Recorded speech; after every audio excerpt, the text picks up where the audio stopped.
நாட்டில் குடியிருப்பு பிரச்சினை பரவலாக பேசப்படும் விடயமாக மாறியுள்ளது. அந்த வகையில் மீள்குடியேற்றப்பட்டுள்ள மக்களுக்கு இதுவரை வீடமைப்பு திட்டங்கள் வழங்கப்படாமை கவலைக்குரியது. திருகோணமலை மாவட்டத்தின் தம்பலகாமம் பிரதேச சபைக்குட்பட்ட முள்ளியடி கிராமமே இது. இந்த கிராமத்தில் சுமார் 15 குடும்பங்களைச் சேர்ந்த 60 பேர் வசித்து வருகின்றனர். கூலித் தொழில் மற்றும் விவசாயம் மூலம் தமது அன்றாட வாழ்வினை நடத்தும் இந்த கிராம மக்கள் அடிப்படை வசதிகள் ஏதுமின்றி வாழ்ந்து வருவதாக எமது பிராந்திய செய்தியாளர் தெரிவித்தார்.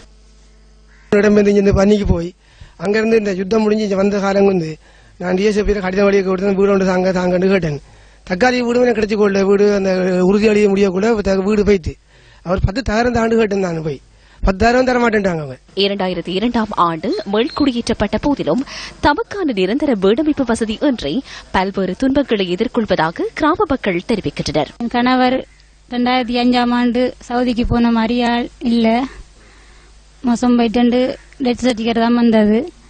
எனக்கு ஒரு மகள், அம்மா ஒரு ஆள் இருக்கிற, வயசு போனவ.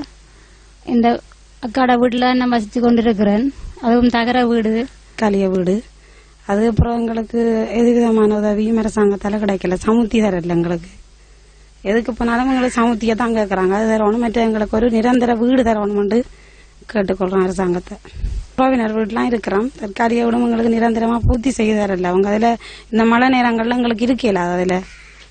அதால சொந்தக்காரர் வீட்டுல இருக்கிறோம். இப்ப மழைக்காலங்களில் தமது வீடுகளில் தங்க முடியாமல் உறவினர்களின் வீடுகளுக்கு செல்லும் இவர்கள் பல்வேறு இன்னல்களுக்கு மத்தியில் வாழ்வினை கொண்டு செல்வதாக எமது பிராந்திய செய்தியாளர் தெரிவிக்கின்றார். தமது குழந்தைகள் கல்வி நடவடிக்கைகளை முன்னெடுப்பதில் பல்வேறு சிரமங்களை எதிர்கொள்வதாக பெற்றோர் ஆங்கலாய்க்கின்றனர். தமக்கான விடிவு எப்போது என்ற ஏக்கத்துடன் உள்ளனர் முள்ளியடி கிராம மக்கள்.